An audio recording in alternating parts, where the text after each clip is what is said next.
नमस्कार बच्चों। मैं अमरनाथ झा आपके समक्ष कक्षा 10वीं का गणित का वर्कशीट संख्या 48 लेकर के उपस्थित हूँ। यह दिनांक 17 दिसंबर 2021 का है। हमारा टॉपिक है आज समांतर श्रेणी, यानी नया चैप्टर है जिसे हम एनसीईआरटी के बुक में यदि हम देखेंगे, इसमें चैप्टर नंबर 5 है जिसे हम समांतर श्रेणी के नाम से जानते हैं,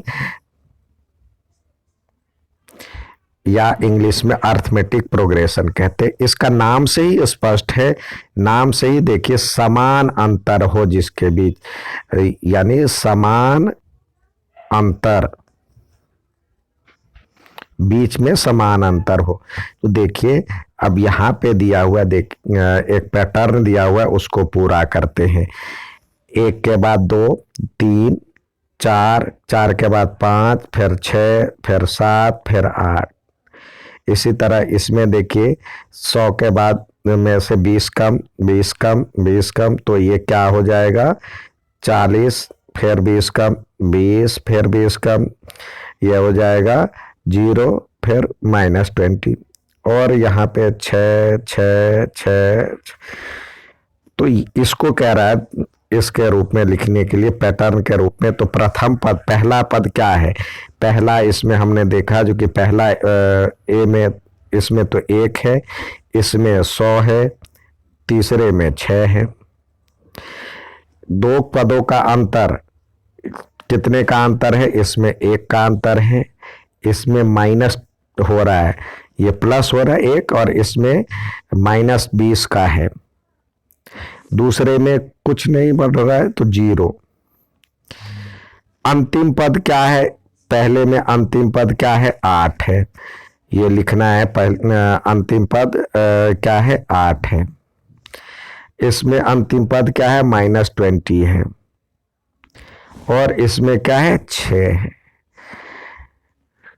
ये दो क्रमागत, कहीं से भी आप किसी दो के बीच का अंतर, यहाँ भी 2 के बीच का अंतर निकालेंगे, यहाँ भी निकालेंगे तो बराबर ही रहेगा, यहाँ भी निकालेंगे, यहाँ भी निकालेंगे, बराबर ही रहेगा। अब दूसरा पैटर्न लिखने के लिए कह रहा है, एक आदमी का वेतन, एक व्यक्ति का वेतन 12,000 से शुरू हुआ और हर वर्ष में 500 रुपये बढ़ाया जाता है, तो क्या होगा? अब देखिए, पहले वर्ष में तो 12,000 होगा, फिर अगले वर्ष क्या हो जाएगा? 12,500, फिर अगले वर्ष क्या हो जाएगा? तो उसमें 500 और बढ़ जाएगा, 13,000, फिर अगला क्या हो जाएगा? 13,500। आपको 1, 2, 3, 4, 5 लिखना। फिर अगला क्या हो जाएगा? 14,000। अब अगला है 200 रुपये प्रति माह बैंक से निकालना शुरू किया, तो पहली बार खाते में क्या था? 5,000 था, और 200 रुपया निकाल लिया तो क्या हो गया? 4,800। फिर अगली बार क्या होगा? अगले महीने में 4,600, फिर 4,400, 1, 2, 3, 4, 5, 1, 2, 3, 4, फिर अगले महीने में होगा 4,200। तो हमने क्या देखा? समांतर श्रेणी में क्या होता है? संख्याओं की एक ऐसी सूची होती है जिसमें प्रत्येक पद पूर्व के पद से एक निश्चित संख्या को जोड़ने या घटाने से प्राप्त होता है। जोड़ते हैं तो प्लस में हो जाएगा, जोड़ने पे प्राप्त होता है, यानी तो इसके, यानी उसमें हम प्लस करेंगे, माइनस के रूप में भी हो सकता है। तो इस प्रकार प्रथम पद के अतिरिक्त समांतर श्रेणी में क्या होता है? सामान्य रूप से ए होता है प्रथम पद, फिर उसमें अगला जो ए होता है उसमें सार्व अंतर, समान अंतर जो मान लेते हैं, जो कि उसको सार्व अंतर कहते हैं। सार्व अंतर जो सभी में अंतर हो, उसको हम डी मान लेते हैं। तो पहला पद तो ये हो गया प्रथम पद, प्रथम पद ए, दूसरा पद क्या हो जाएगा? दूसरा पद हो जाएगा ए में डी जुड़ जाएगा, फिर तीसरा पद क्या हो जाएगा, ए में एक और डी जुड़ जाएगा, ए प्लस डी, यानी क्या हो जाएगा, ए प्लस टू डी। पहला पद ये हो जाएगा, दूसरा पद ये, तीसरा पद जो होगा ए प्लस टू डी। चौथा पद क्या हो जाएगा, इसी एक और डी जुड़ जाएगा तो ए प्लस फोर डी। ये ए फोर लिखे, ये ए थ्री लिखे। तो इसका मतलब क्या हुआ, यहाँ पे देखिए पहला पद a plus d, a plus two d, एक डी और बढ़ गया, a plus three d, a plus four d, a plus five d, इसी प्रकार a plus n minus one d. मतलब अब दूसरा है तो दो से एक कम, तीसरा है एक दो तीन, तीसरा पद है तो दूसरा दो डी लगता है, चौथा पद है तो एक कम डी, पांचवा पद है तो चार डी लगेगा। तो इसी प्रकार एनवा पद है तो एन माइनस वन डी लगेगा। तो इस प्रकार हमारे पास फॉर्मूला आ गया। अब ये दिया हुआ है एपी का प्रारूप 18 है, इसमें प्लस 7 जोड़ा 25, फिर तो जोड़ा तो 32, फिर 7 जोड़ा तो 39, फिर 7 जोड़ा 46, फिर तो इस प्रकार जो होता है प्रथम पद को हम ए नाम देते हैं। सार्वंतर जो सभी में अंतर है, सब में देख रहे हैं ये अंतर एक जैसा है, उसको हम कहते हैं डी। डी जो होता है किसी दो क्रमागत अंतरों का, a n minus one, n plus one minus a n, या a n minus a n minus one भी डाल सकते हैं। तो सबका अंतर एक जैसा ही होता है। और ए एन बराबर हो गया a plus n minus one d, यानी ए एन बराबर क्या हो गया, a plus n minus one d. अब अगला दिया हुआ है, यदि कहता है यदि मैं कहूं कि इस एपी के 90 पद है तो क्या आप इसका 90वां पद बता सकते हैं? जरूर बता सकते हैं। यदि आपको कुछ दिए हुए एपी का एनवा पद दिया पद जो होता है, इसके फॉर्मूले से ए एन बराबर में a plus n minus one d से ज्ञात किया जा सकता है। ए एन यहाँ पे एन मतलब संख्या होगा, ए एन बराबर एनवा पद, या कोई भी पद हो सकता है। एन का मान सदैव जो होता है गिनती की संख्या है, तो पद को गिना जा सकता है। तो एनवा पद जो होगा वो धनात्मक होगा।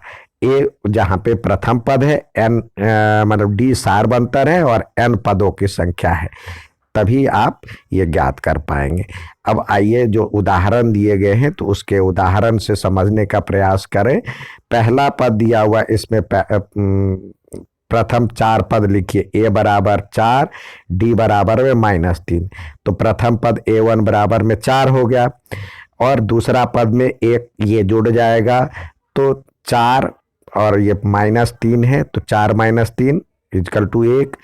और तीसरा पद A3 बराबर A + 2D, 4 और 2 × -3 हो जाएगा तो -6, यानी -2 हो जाएगा। फिर इसी प्रकार तीसरा पद 4 और 3 को 3 से करेंगे -9 तो = -5। तो इस प्रकार हुआ 4, 1, -2, -5। अब अगला दिया हुआ है आपको ये A बराबर √2, D बराबर में √2। तो इसके 4 पद निकालने के लिए कह रहा है। तो पहला पद तो ये हो गया √2, तो दूसरा पद A में जोड़ेंगे तो ये क्या हो जाएगा, √2 + √2, 2√2। अगला √3 मतलब A3 यानी A + 2D, इससे एक कम D, तो √2 + 2√2, तो ये 3√2 हो जाएगा। अगला एक और √2 जोड़ देंगे तो ये 4√2। तो इस प्रकार हमारा एपी बना √2, 2√2, 3√2 एंड 4√2। अब अगला दिया हुआ है, कह रहा है जो कि यहाँ पे एक आपको एक एपी दिया हुआ है, तो इसका 127वां पद कह रहा है निकालने के लिए। तो पहले ए दिया हुआ है 108, डी निकालने, दो पदों का अंतर जो होगा ये होगा -8, A2 - A1, और n बराबर 127 दिया हुआ है, तो हमारे पास फॉर्मूला है ए एन बराबर में a plus n minus 1d। तो a का 108 हो गया और n माइनस 1 127 में से एक कम हो गया और d का वैल्यू -8 है। तो इसको गुना करेंगे 108 और 126 को -8 से करा गुना, तो ये हो जाएगा -1008। तो जिसको घटाने के बाद -900 आया। तो a 127 बराबर में -900। इसी प्रकार दिया हुआ किसी एपी का प्रथम पद 2 दिया है, 10वां पद 47 दिया हो, तो इसके सार्व अंतर ज्ञात करने के लिए कह रहा है। तो a बराबर में ये दिया हुआ है, a10 दिया हुआ है, n बराबर में दिया हुआ है, जो दिया हुआ तो फॉर्मूला a n बराबर में क्या होता है, a plus n minus 1d। अब जो दिया है उसको पुट करते जाए, तो a10 बराबर में a प्लस 10 में से एक गया और d, तो इस तरह से हो जाएगा ये 2 और 9d, 2 plus 9d is equal to 7, तो 47। तो 9d इजकल टू ये उधर चला जाएगा तो सब्सट्रैक्ट हो जाएगा 45 हो जाएगा, तो d की वैल्यू आ जाएगा 5। तो अब हमेशा की तरह आपको सवाल दिए गए हैं करने के लिए, तो यहाँ पे कह रहा है जो कि कौन सा समांतर श्रेणी है कौन सा नहीं है। तो जिसके बीच समान अंतर है वो देखिए, अब इसमें कितने का अंतर है, 2 का, ये +2 हो रहा है, ये +4 हो रहा है, तो है ही नहीं अंतर समान, तो ये नहीं है। अब यहाँ पे देखिए ये -4 और ये भी -4, ये भी -4, तो इस तरह से ये समान अंतर है, तो ये है। और यहाँ पे देखिए एक ए, फिर इसके बीच का अंतर एक ए है, इसके बीच का अंतर ए है, इसके बीच का अंतर ए है, तो यानी ये भी है। ठीक है। अब अगला दिया गया, दी गई एपी में प्रथम पद और सार्व अंतर लिखिए। तो प्रथम पद तो 34 हो गया, ये 34, और सार्व अंतर इसमें से इसको घटाइए, 34 में से 32 नहीं, 32 मतलब a2 माइनस हमेशा जो होगा a2 माइनस a1, यानी 32 में से 34 घटाएंगे तो -2 होगा। ठीक है। यहाँ पे माइनस, पहला पद -5, अब -5 -1 और -5 जो कि हो जाएगा +5, तो इसको सॉल्व करेंगे तो ये हो जाएगा 4। ठीक है। तो ये सार्व अंतर हो गया। आगे देखते हैं। इसके कह रहा निम्नलिखित एपी के प्रथम 4 पद लिखिए, जहां ए बराबर, तो पहले एपी का ये ए लिखिए, ए बराबर में A1 दिया हुआ हो जाएगा 10, A2 बराबर में क्या हो जाएगा A1 प्लस डी, यानी 10 + 10 बराबर में 20 हो जाएगा, क्योंकि यहाँ पे लिखेंगे 10 + 10 इजकल टू 20। A3 बराबर में फिर ये बात जोड़ते जाए तो ये हो जाएगा 20 + 10 30, और A4 बराबर में 30 + 10 तो 40। तो किसके क्या क्या हो गए, 10, 4 पद लिखने के लिए 10, 20, 30 और 40। अगला देखते हैं, बी पार्ट देखते हैं। बी पार्ट में कह रहा है बी में A1 तो हो जाएगा 1, A2 हो जाएगा, इसमें एक आधा जोड़ देंगे 1 + ½ तो क्या हो जाएगा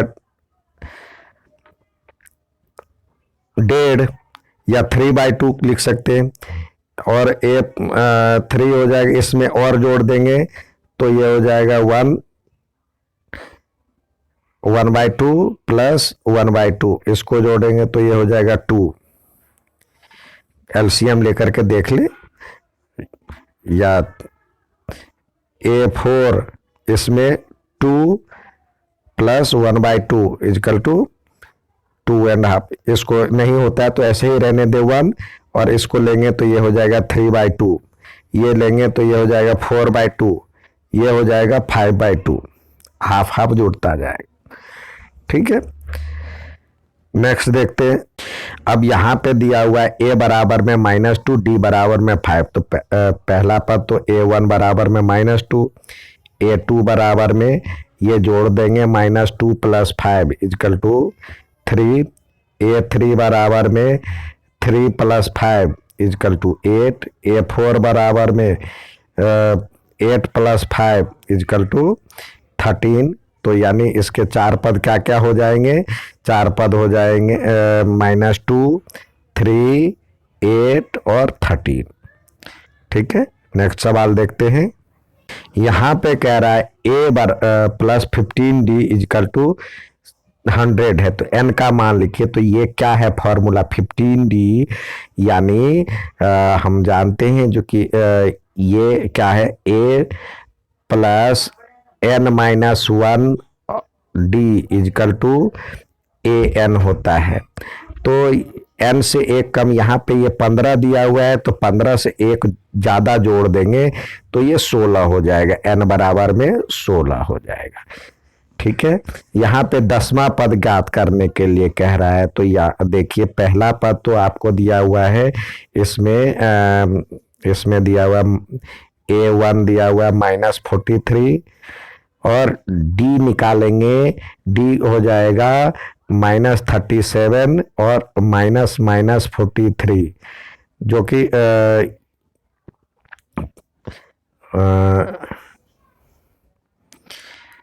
ये यहाँ पे 43 और ये 2 माइनस मिल जाएगा, तो ये यानी हो जाएगा -37 + 43, जिसको घटाएंगे तो 43 में से ये 6 बच जाएगा प्लस का।